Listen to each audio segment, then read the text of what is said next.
Hello, and welcome back to another episode of Managing the Mitten, the podcast that discusses all things property management.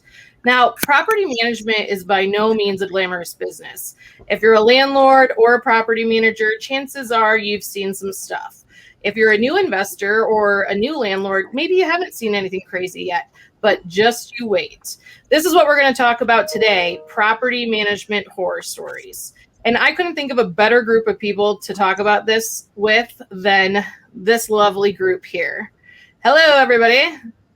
Hi. Hello. Hi, Morgan. Is everybody muted? Are you guys alive? Yeah. Let me introduce you so our listeners and viewers know who's on here. Down at the bottom, we have Benji Jean, who is managing partner for Kai's Property Management. We have Amy Giannini, senior vice president for property management. It's a long one, Amy, geez. At Howard Hanna Real Estate Services. We have Brian Pomager, Director of Property Management for Patterson Schwartz Real Estate, and Linda Ayers, Executive Vice President at Crye-Leike Property Management. So welcome, all of you. Thank you. How are you doing? Yeah. Yeah, it's good to see everybody. Can I mention that we were supposed to all be together in sunny Florida, like on this exact day, and how sad that is? Benji, don't nod, because you're there. I am, and it's 83 and sunny. Not to make anybody feel bad. No, not at all. It's freezing and like 6 degrees here, so I don't feel bad at all. Well, welcome to the show. I want to kind of go around the group and just have each of you kind of explain what markets you're in, so we know what part of the country we're representing here. If you want to start, Brian. Sure. So Patterson Schwartz is based in Delaware. It's a state. We handle parts of Pennsylvania and into Maryland. We have beaches. We have no mountains, but we manage everything from single-family residential, multifamily to farmland, and soon some vineyard land. Ooh, cool. Yeah. Awesome. Linda, you're next, and I'm guessing that we'll probably be able to tell where you're from your accent. Well, I'm from the Carolinas, but I'm in Tennessee right now. So Crye-Leike is in the Mid-South. So Tennessee, Georgia, Arkansas, Alabama. We have property management offices across that footprint. We have 16 different property management offices, and we do single-family homes, commercial buildings, and homeowners associations. I mean, you guys are everywhere, so you have tons of fun. We do. Next, Amy. So Howard Hanna is in our sales piece is in 12 states. The property management division is in Ohio, Michigan, North Carolina, and Virginia. So we have coastal properties, we have mountain properties, we do storage units, single family detached, multifamily, a little bit of commercial, a little bit of everything. You guys have some student too, don't you? Oh yeah, student housing. A lot of our markets are based around colleges, so we do a lot. We have quite a bit of student housing. Yeah, so you have lots of fun stories. There's so many stories. And then Benji. I think we covered where you're from. Yes. Well, it's funny because I'm actually originally from the Mitten. I'm from West Bloomfield, Michigan, so I'm very familiar with your market. But as some people would say, I got smart and moved to Florida. So we are the Kai's company. We're part of the Kai's company. We're 95 years old here in South Florida. So we handle the east coast of Florida from Miami to Port St. Lucie. So it's about a 240-mile spread north-south. And as some people would say, you know, we love living in Miami. It's so close to the United States. So we if you think about it, we do some international. And we handle single-family, multifamily, commercial, and vacation rentals. Awesome. Well, I know you guys are all super busy people, so thank you for taking taking time out of your schedule to join me. Today, we're going to talk about a fun topic. This one is definitely not boring. And I want to kind of set the stage of what we're going to talk about. So we know that there's what some may think are horror stories like evictions or, hey, I did my neighbor a favor, moved their daughter in, didn't screen them. And guess what? They didn't pay me a penny. Those types of stories we hear about all the time. What I want to talk about with you guys is the horror stories that people wouldn't assume we have to deal with. In a real estate industry, people might not think we're going to have to deal with a lot of the stuff that we have to deal with. We have to be therapists, detectives, we wear many hats. So that's what I want to pick your brains about today. One of the first things I want to talk about is dead people. Cue the Sixth Sense right there. So let's just get right into it. So in 2017, it was reported that 30% of Americans died at home. So when a business that manages people's homes, it's inevitable that you're going to run into a dead body or two. So let's start. I know, Amy, you have a story about this. I do. My story is brief because dead guys don't have a lot to say, Morgan. But yes, so I will give you the quick and dirty on one of our dead guys. We had we still have the building, actually. It's in a historic area of Norfolk, Virginia. So that's in the Hampton Roads coastal area. A 4-story building, about 20 units. And we had a contractor working in the common basement. We had some storage areas for all of the tenants down there. So he was just doing some repair, whatever, one of our regular handyman guys. But also very familiar with the basement, and noticed that there was a very large moisture spot that seemed to be it didn't make sense because it wasn't in a kitchen. It wasn't where a bathroom would be. It was just out in the middle of a living area. So it seemed that the floor, the underboards of the floor were completely and totally saturated. So he called at the office, or the property manager, and said, something's not right. Is it okay for me to access the premises? Can I use my master key? And we said, oh my gosh, yeah, I don't know. I mean, make sure we'll see what we can do to make sure that they're home. So we made a call to the tenant and there was no answer. And he went up to the first floor unit, the classic stack of newspapers in front of the door. This gentleman had been there for 25 years. He traveled a lot. So that was like, well, maybe he's on one of his trips. I don't know. So he entered the premises and, all that was left was liquid. That was it. Clothes and liquid. So yeah, we had a similar thing, except it was a ground floor, so we had no way of seeing the liquid. How we noticed that someone was there is around the whole frame of the entry door was thousands of flies trying to get into the apartment. So yeah, really. So my question always to the property managers when they say, "Oh my gosh, I've got a dead guy," I'm like, "Where is he? Is he in the hospital? Is he in the unit?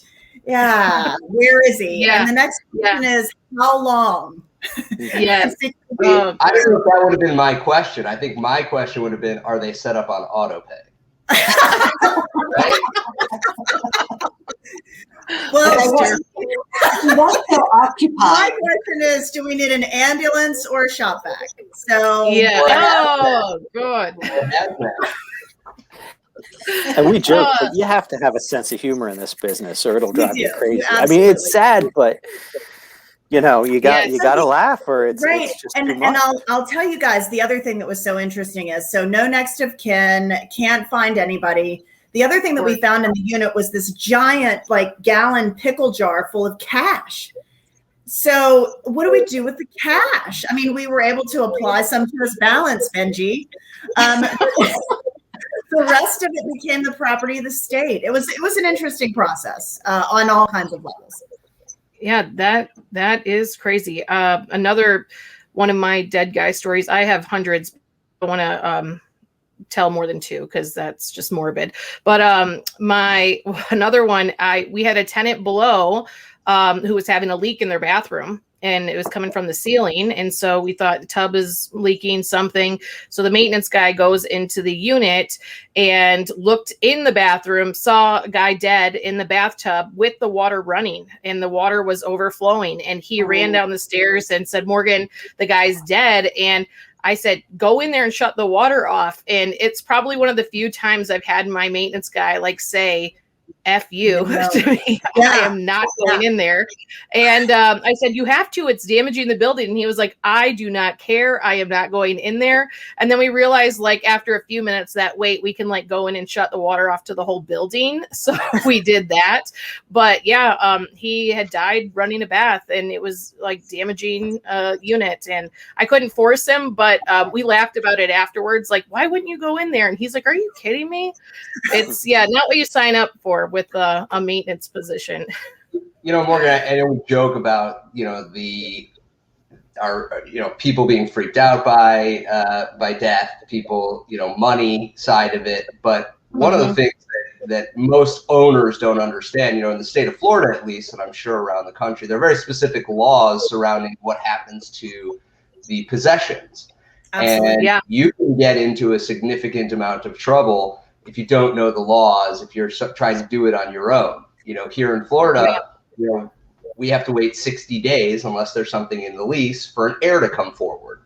We had an owner, we had to fire them because they went in behind our back and cleared out a deceased tenant's items.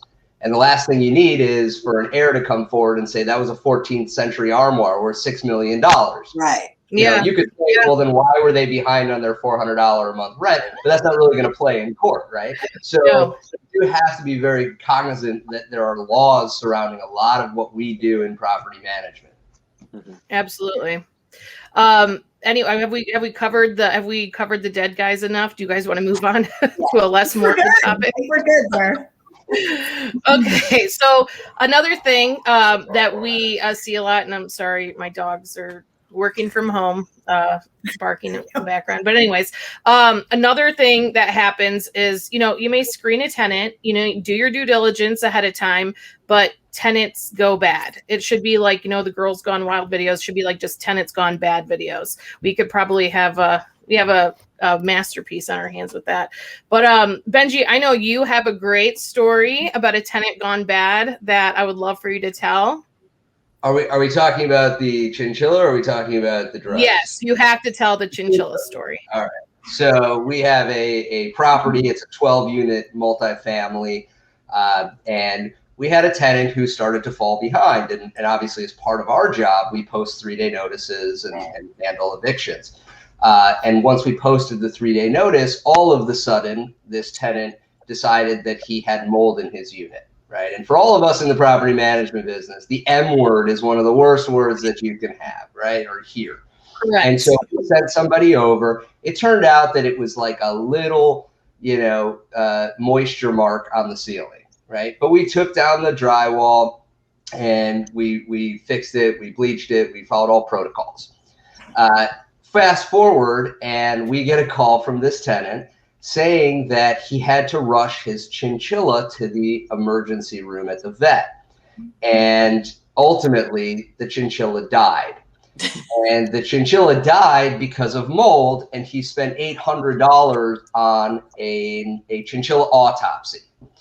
And, as you guys know me, so I like to joke around, and I was joking, to someone in my office saying, if he would have told me he was going to spend $800 on an autopsy, I would have given him $50 to go to Home Depot, buy some traps, and catch some more rodents. But we thought it was so funny. You said that to the tenant, right?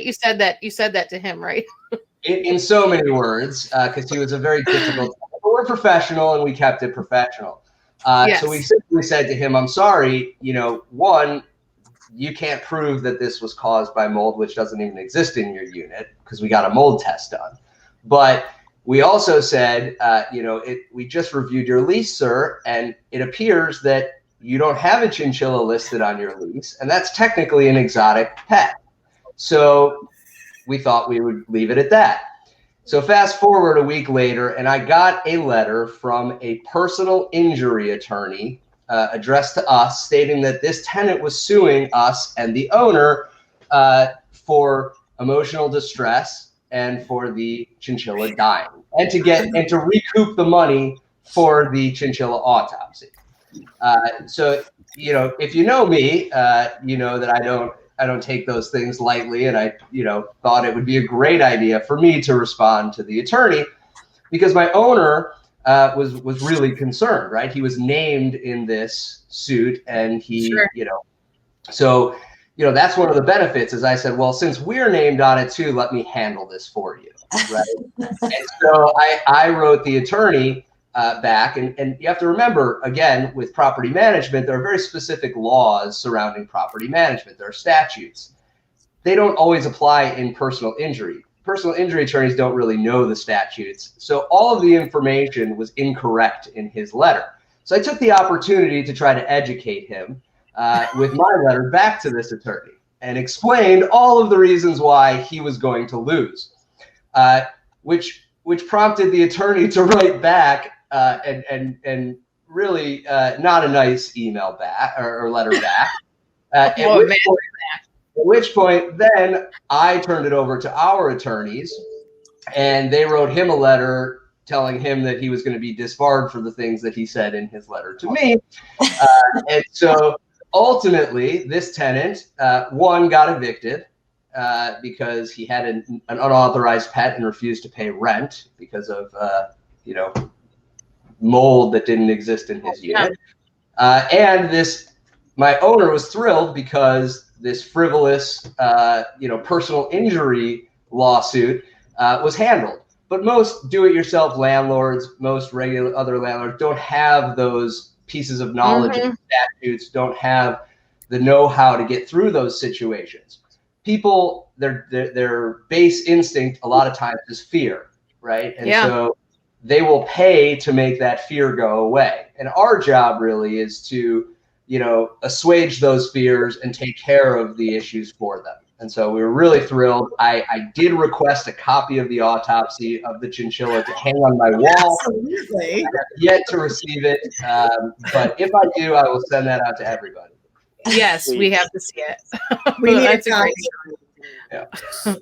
So that's a Linda- common one that we always get is the attorneys. How many times have you heard from the tenant, hey, I was speaking with my attorney? And it's always entertaining because all of the people who are not paying can afford these excellent attorneys.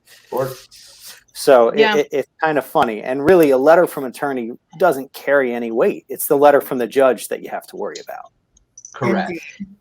Yeah, we had speaking of attorneys, this is kind of with tenants gone bad, but we just got a email from a tenant yesterday. 2 days ago, the tenant puts in a work order for, I think that there's some type of pest in my apartment, sends a picture. We look at it and like, okay, well, it's super blurry, but it's either a roach or a bed bug. It's one of the two. It's brown and we can't see it with this blurry camera, but pest control's coming out. Pest control goes out. We don't get the report yet, but we get this email from a tenant saying, I spoke with my attorney and he said the part in your lease that says that a tenant has to pay for 50% of a bed bug infestation isn't lawful. We'd like to strike that now. Yes, I'm sure you would like to strike that now. So I'm sure yeah, there maybe are plenty of businesses that would like to change their contracts after the fact. Yeah, of course. Yeah. But Linda, I think you have a story about a tenant gone bad that you want to share with us. I do. Even today, this was probably 6 years ago that we finally got rid of this tenant. But even today, when people talk about a tenant that's acting crazy, we use this last name to say they've gone blah, blah on us because this tenant made such a mark on us for sure. Here in Nashville, of course, we get a lot of people who are in the music business, singers, songwriters. Some are famous, some not so much, but think they are. This was one of those who was very entitled because she was so famous. She, of course, had a service animal, which was a pit bull. Then she had another affliction that required a different service animal that she brought in during her time living with us, with a doctor's letter and everything. So 2 service dogs, or emotional, one was service, one was emotional support. The part that was so disturbing was that this sweet little house was a house that a brother and sister had inherited from their parents. So it had been their family home. It meant a lot to them. They didn't want to sell it, so they brought it to us to manage and rent for them, which I see your head shaking. That never works Great well. combination.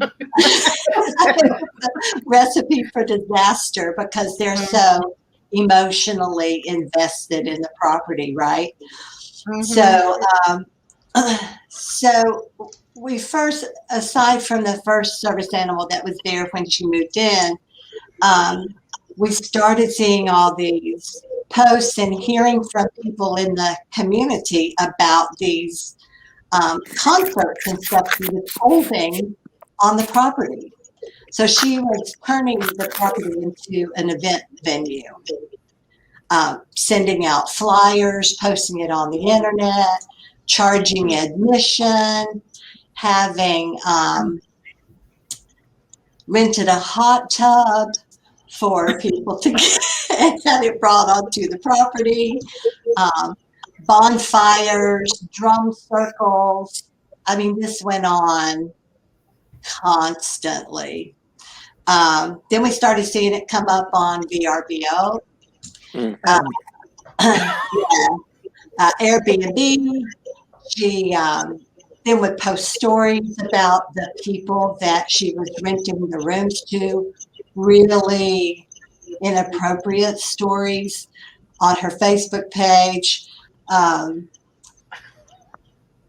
stalking the neighbors. I could go on and on and on. Then she quit paying her rent. So it took a while. The VRBO probably wasn't doing too good. Exactly. Yeah, so it took a while to get her evicted. We did eventually get that done, although it definitely took a good 4 months to actually get her out. And today, if you go look on Yelp, she is the one really nasty review that we have, with the picture of all of her stuff out in the front yard. Yeah. I do have a question, Linda. You could do this offline, but if you could send me her name so that I can hopefully get invited to one of her parties in the future, fun. Yeah. There's websites and everything. You'll want to listen to the music. And If I'm in Nashville, why not? I'll hit up one of her parties. it's entertaining. I hope she moves into one of Benji's houses next. Yeah, one of my employees. We hear she's moving to Miami. Yeah. One of my employees still has a framed picture of one of the flyers about one of the events that was going to happen there and how much the admission was and all that. It was a hot mess. Hot mess. It is a mess. Amy, you have a tenant gone bad story? I have not only a tenant gone bad story, but I think it was just gone bad. It's so funny because I couldn't remember all the details. So I called my operations manager this morning and I was like, how did this go again? She's like, why are you saying this out loud? Stop talking, because something bad's going to happen today. It's like, okay. So yeah, there was like this juju moment where I was like, no, after today, no more talking about Skylight. That's what we call her, because they get names, right? Yeah, so, they all have names. Yep. It took us a few minutes to even remember what her name was, because we'd called her Skylight for like 5 years. So I just have this. I want to give my fellow property managers a picture of this. All right. So we have this. It's a condominium, association, and we manage just one condo in the development. It's a 3-story building, but the 3rd story unit is a 2-story condominium. So vaulted ceilings, sort of that A-frame, 1980s sort of modern piece. Every single one of them had tons of skylights in all of the units. So the HOA sends us a notice and they say, hurricane season is upon us. We're going to be replacing every single skylight in the whole subdivision. So just get ready. So we let our tenant know. They come in, they replace all the skylights. Shortly thereafter, here comes hurricane. So the contractor had installed these units and we lost all of the skylights. They blew off like the lid of a can. They were just gone. So the tenant calls us and she's like, it's hurricaning in my house. Like it's raining. So in the middle of a hurricane, first of all, we send around this email that says, while the storm is in action, no one will be to your unit. Well, she has like no roof. I mean, it's raining in the unit. So we can't tarp it because it's this 4th floor apron. I mean, it is like the ultimate disaster. Well, it gets better. So we go to the unit, storm stops, let's go. We go to the unit, hoarder, filled, a stuff, and it's all wet. It's just wet. So we're like, okay, so this is bad. Turns out the contractor did not put a single screw in any of the skylights. And that's why they just blew off. So we have an HOA, by the way, that is self-managed and defunct. They're bankrupt. The contractor who didn't put screws in the skylight, the tenant who was a hoarder, I swear to you, all of this actually happened. So we are like, we have to get you out of here. The contractor actually was a great guy. So the property manager moves into action. She calls the owner. The HOA says, I don't know, call your homeowners and says your homeowner's insurance. We call the owner. She's like, I just got a divorce. I'm on bad times. I don't have any. I didn't renew my insurance. I have no homeowner's insurance on that house. Oh. So property manager is like, I don't even know. Like, I don't know. So we say we have a fire casualty clause in our lease, like a lot of people do. And we're like 30 days to fix it or terminating the lease. You got to get out. She's like, I can't, too much stuff, can't move, won't move. It smells in here. I don't have a roof. Okay. So we call the contractor and he's like, okay, I feel really bad. I'll give you X amount of dollars if you move out. I have to fix this. Like, this is terrible. I have to fix it. She won't move. Ex-husband is a realtor. We call him. We're like, can you help us? He calls her. He says, I'll give you money to leave. She's like, can't do it. Won't move. The next day, I promise you, washer and dryer, hose busts on it, floods the unit below. And you have to go. You have now, your unit is ruined. The unit below, the guy had just renovated the entire thing. It is totally flooded out. Ceiling fell, everything ruined. This woman had, remember, no insurance. Homeowners Association says, not me. Contractor's like, I tried. Ex-husband says, please get out. My property manager hasn't slept in weeks. She's beside herself. So she is thumbing through old marketing photos to find any evidence of why this washing machine hose busted. And she is thumbing through and realizes that the washing machine is not ours. The tenant had taken it out and put her own washing machine in. It was her hose, her washing machine. So Sarah goes out there and she's like, listen, I have proof that you put your hose on here. You're responsible for the guy below you and all the damage and everything. You got to go. So the tenant freaks out. She moves out. We're like, thank God. But that was just one piece of it. Now we have a unit literally with no floor, no sheetrock, and no roof. And this woman who has no money. No joke. the owner downstairs, we had this great relationship and we were like, our hands are tied. I don't even know. We're just trying everything that we can. He comes upstairs and says, I tell you what, this gal's got fallen on hard times. I see it's a bad situation. I'll buy this unit and we'll call it a day. We got the tenant, that's this scenario. Property manager got the tenant out, sold that unit, and we were like, we're out. Oh my gosh. Wow. That's a terrible one. Oh, Good terrible. Story, terrible. Oh my God. I don't think anyone's gonna be able to top that with terrible situation. But I want to transition into things that still today haunt you in property management. So things that, I mean, that probably still haunts Amy and her group, but things that like happened that you like still think about or make great cocktail conversations when you're talking about what you do for a living. So let's talk about that. Brian, I think you have a story for us. I'm just sorting through my mind to find a story that's anywhere near as good as Amy's. No, that one probably takes the cake. We've had a ton. I mean, you see all sorts of things. We had one where we just finished renovating the house, and the house was belonged to a government entity that we managed for, and then the government shutdown happened.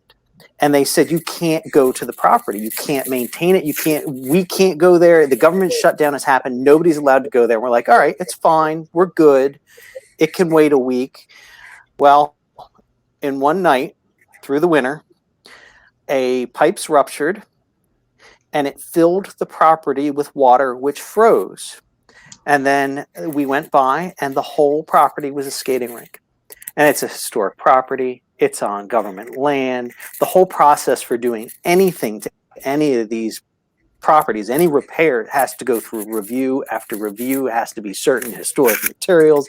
And here, this whole thing that we had just fought for 6 months to renovate and get in perfect moving condition had to be completely redone again.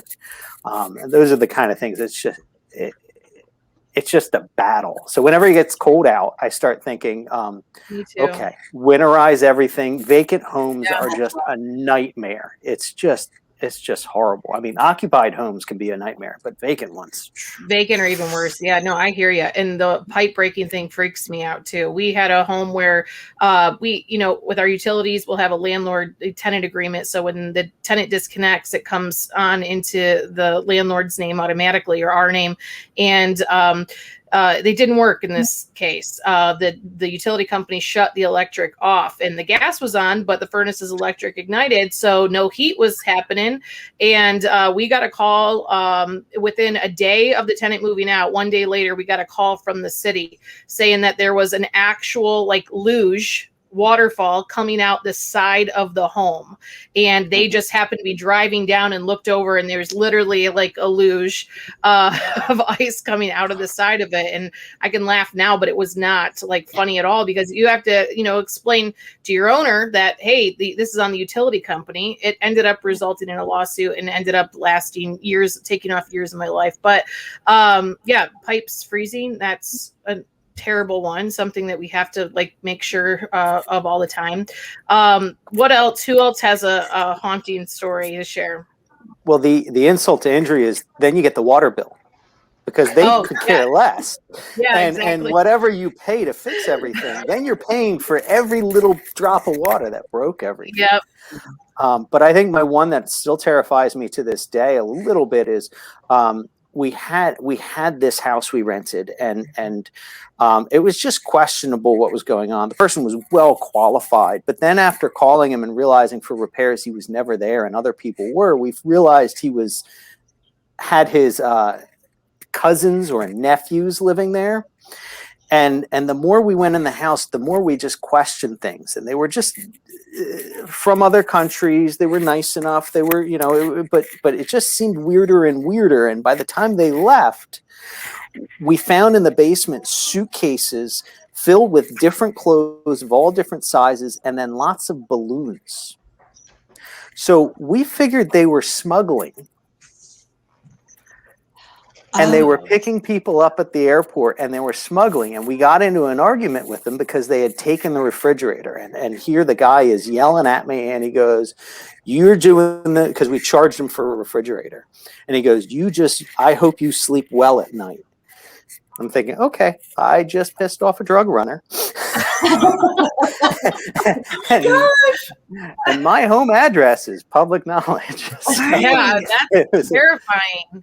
Benji, you have a story that kind of goes along with that. You actually had SWAT at a property before, right? I did, yeah. So, well, two things. One with the vacancies, just going back to that for a second. We are actually in the process of getting permits to demolish a house and the garage. We had an elderly owner who is in hospice, so it's in a trust that we're managing for. They didn't want to, do the repairs to rent it. So we got a call that house has turned into the hotspot for prostitution in the neighborhood. And so people were, using it to make money. As far as I know, we did not get a cut, but we are trying to demolish. So yes, vacancies have their own issues. And when we boarded up, like Fort Knox, the unit, they moved to the garage, which was a separate building. So now we're demolishing the whole thing. But to the drug story, not all of Miami is Miami Beach or South Beach. We do have some areas that are a little tougher, areas where most of the homes have the bars over the windows, right? They're old school 1950s, 60s, Florida homes, single story. So about 2:00 in the morning, my property manager gets a phone call from the neighbor of one of the houses. Now, the people that were in there, we had actually taken over management. So we didn't really do all of the due diligence on these tenants, but they were young. They had a young child. They never gave us a problem, always paid rent on time. There was no issue. Sometimes you can find out these drug houses by electricity bills, or you go in for inspections and you see that they've built a grow house in their garage. We've had that too. But this particular situation, it seemed totally fine. So at 2:00 in the morning, the neighbor calls and says, the police are at the house that you manage. And so obviously my property manager said, well, isn't that like a domestic issue? Why do I have to get out of bed and get up at 2:00 in the morning to go over there? And she said, well, you might want to come over here. SWAT is here. And you don't have a front door anymore. And so he went over there, and it turns out, they have these windows with the bars on it all around the house. Well, SWAT actually broke every window and threw stun grenades into the house. Oh Okay. my God. Or they made entry. They broke the door off and arrested the tenants. And so, in property management, you run into these things from time to time. You have to secure the house, but it's also a crime scene, right? Because they ended up recovering, I don't remember the exact weight of cocaine and, pills and things of that nature. And so, some of our job is liaising with the local authorities, whether it's code enforcement or the police. And we had to get the house back in order. And we actually had to go through an eviction process, even though the tenants were up to date on their rent. We evicted them. And, down here especially, we have a tremendous number of international owners who don't live in the country, who live in Europe and South America. And so, they don't have the ability to handle these situations, right? So we were there to take care of it. But, like someone said before, you can't always go with what you see on paper. Right? Yep. Someone could look great on paper. Someone could be the best paying tenants, and they're, And they're having weight of cocaine out of their house. Yeah. I think crazy. It's And always it can go the interesting. other way too. It can go the other way too. Ones that you're a little bit nervous about because they barely make it in, but then they end up being the best tenants. Yeah.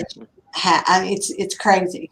Yeah, and when you said what keeps you up at night, it's funny because originally when you said that, I thought, it's the mistakes that were made that keep me up, right? I relive those things, right? And I have a saying I live by: we suffer more in imagination than reality, right? So I'm bad at that. I future trip. I worry about all the things that haven't happened and probably won't happen.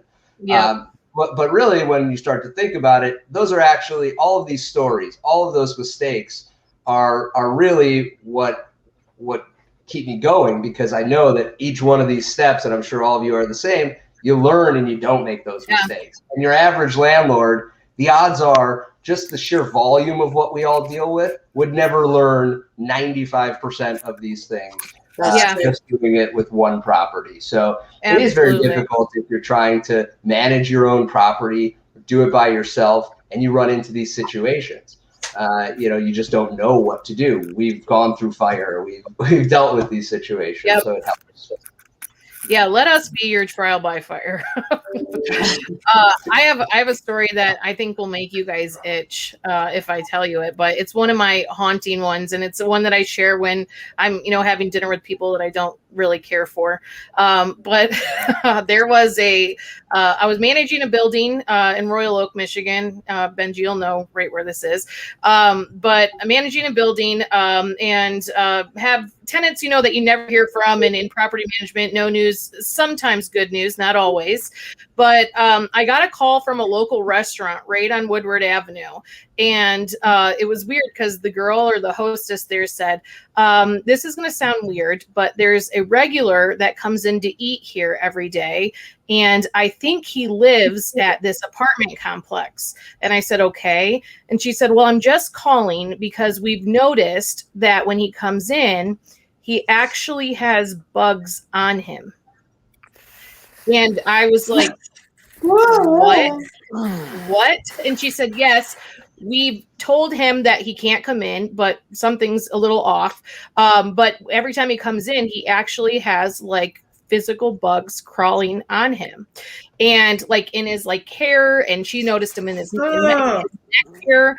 So I was like, okay, this is like super weird. Either I'm getting punked or like this is like a one-off I've never dealt with before. So I called my pest control guy. She described the guy. I did know who he was because he had come into the office to pay his rent, and that it was only 32 units, so I knew who the guy was. I call my pest control guy. He goes in there. He comes back into the office. His face is white as a ghost. And he said, Morgan, it's literally the worst bed bug infestation I've ever seen in my career. He said, the bed is so bloodied with spots from where he's been bit in his sleep that you would think it's a crime scene. And he said, the worst thing is when I went into the bathroom and I looked in the shower, there was actually still live bed bugs in the bottom of the bathtub that he had rinsed off of his person while he was taking a shower. Oh, I have goosebumps. I can't.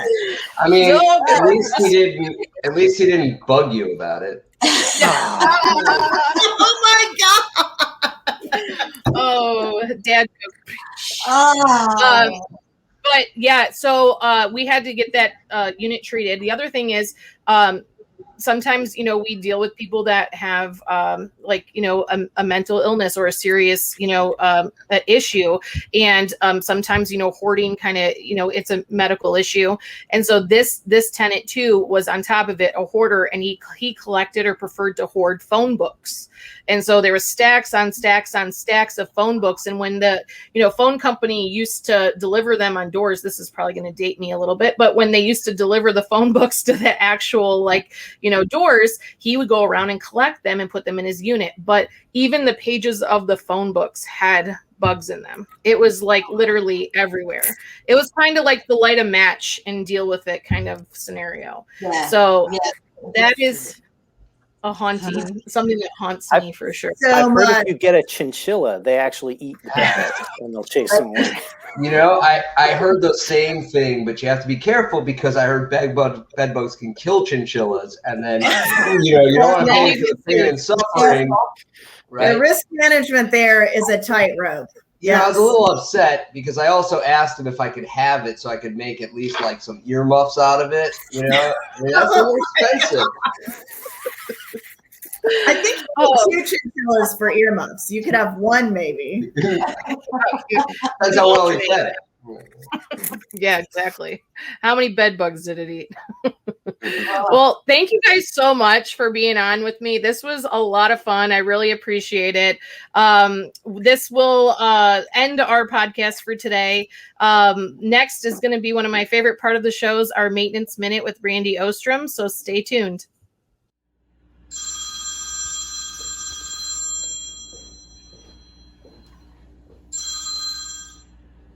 Hello, RMO Maintenance.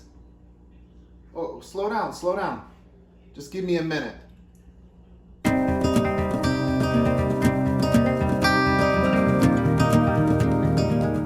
Okay, so you're saying you have raw sewage coming up through a floor drain in the basement, and it's already reached the stairs? Oh, and it's coming up the stairs. Okay, yep, I'll get a plumber over there right away. Let me write down some information here, your address. Okay, yep, okay. Yeah, I'll get a plumber right over there. Yep, we'll be in contact shortly. Get that taken care of. Oh, I'm getting another call. Hello, RMO Maintenance. Oh, okay, yep, you have a hoarding situation. Okay. And the person passed away. Oh, no. Okay, well, I'm sorry to hear that. Well, they had pets. Okay, cats. As in plural. Okay. Well, there's evidence of bed bugs and roaches. Okay, all right. Well, it's nothing we haven't seen before. RMO will get right on that. We'll get it taken care of, turned around so you can rent it back out. You betcha. Oh, I'm getting another call. Yep, but we'll be in contact shortly. Thank you. Hello, RMO Maintenance. Oh, so your heat's not working. Okay, and that's causing your pipes to freeze? Oh, no. Oh, the pipes are even starting to burst now, causing a frozen giant disaster. Can you hold on just for a minute? Hello, RMO Maintenance.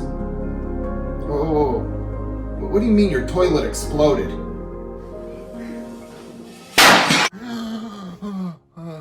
Are you having a nightmare?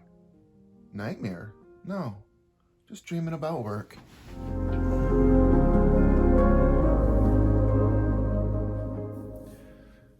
Each of those maintenance requests are actual issues that RMO has resolved for our owners, which is just reassurance that when you're working with RMO, we'll figure your problem out together.